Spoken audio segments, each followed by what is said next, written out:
நண்பர்களுக்கு வணக்கம். ஜாதக அலங்காரம் 16வது பதிவு, பாடல் எண் 16.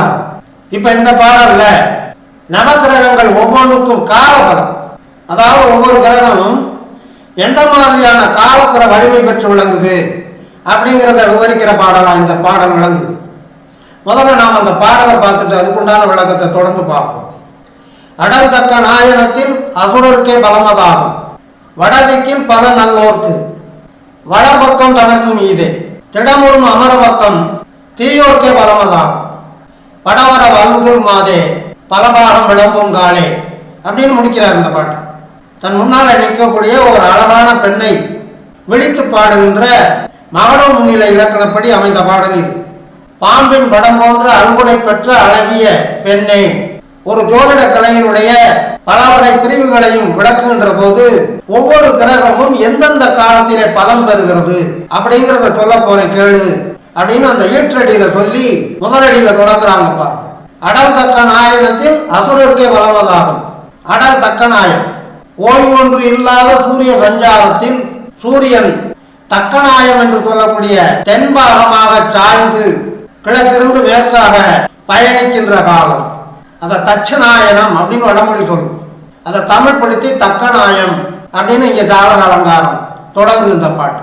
அதாவது ஆடி மாதம் 1ஆம் தேதி முதல் மார்கழி மாதம் இறுதி தேதி வரை 6 மாதங்களும் தட்சநாயன காலம். அதாவது சூரிய பகவான் வடதிக்கிலிருந்து தெற்கு புறமாக நகர்ந்து கிழக்கே உதயமாகி மேற்கே அஸ்தமனமாகிற காலம், அது தட்சநாயன காலம். அந்த காலத்துல இந்த நவகிரகங்களாகிய சூரியன், சந்திரன், செவ்வாய், புதன், குரு, சுக்கிரன், சனி, ராகு, கேது, இந்த 9 கிரகங்கள், இதுல நைசர்கிய சுப கிரகம், நைசர்கிய பாவ கிரகம் என்று 2 பிரிவுகள். சூரியன், செவ்வாய், சனி, ராகு, கேது 5 நைசர்கிக பாவ கிரகங்கள். அதைத்தான் அசுபர் அசுரர் அப்படின்னு சொல்றோம். அந்த கிரகங்கள் இந்த தட்சநாயன காலத்துல பலம் பெற்று விளங்கும்.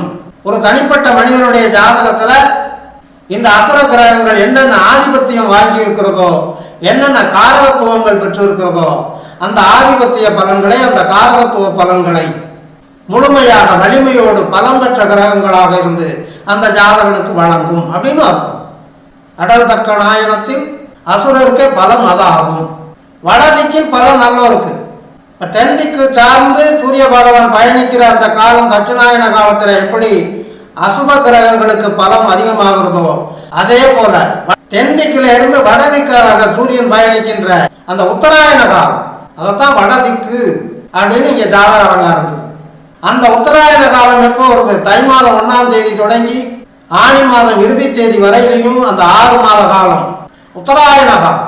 சூரிய பகவான் வடதிசை நோக்கி நகர்ந்து கிழக்கே உதயமாகி மேற்கே அஸ்தமனமாகின்ற காலம்.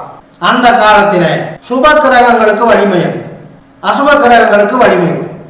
அதே அடியில் அடுத்த வரியில சொல்லும் போது வளர்பக்கம் தனக்கும் ஈதே அப்படின்னு சொல்லியிருக்கிறார்.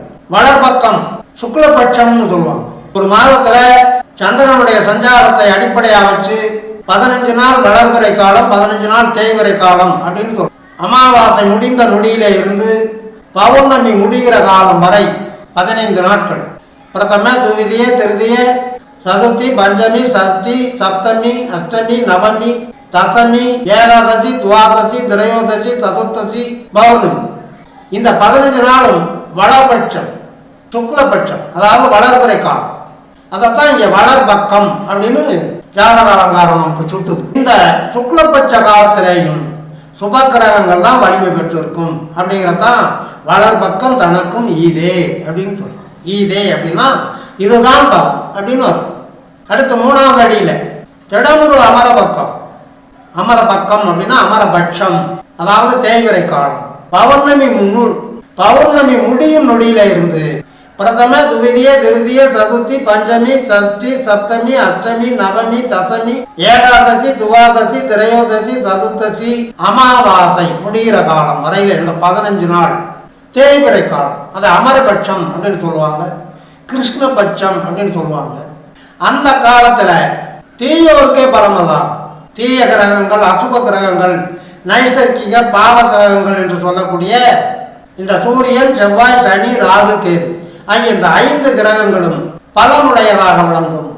ஒரு தனிப்பட்டவருடைய ஜாதகத்தில் அந்த பாவ கிரகங்கள் பெற்றிருக்கிற ஆதிபத்திய பலன் காரகத்துவ பலன்களில் வலிமையோடு உறுதியோடு அந்த ஜாதகனுக்கு வழங்கும். அது நல்ல பலனாக இருந்தாலும் தீய பலனாக இருந்தாலும் அப்படிங்கிறத இங்கே ஜாதக அலங்காரம் சுட்டி காட்டி இருக்கிறது என்று சொல்லி இனி அடுத்த பாடலுக்கு உண்டான தெளிவான விளக்கம் தொடர்ந்து வாருங்கள், ஆதரவு தாருங்கள் என்று கேட்டு இந்த அளவோடு நிறைவு செய்கிறேன். நன்றி, வணக்கம்.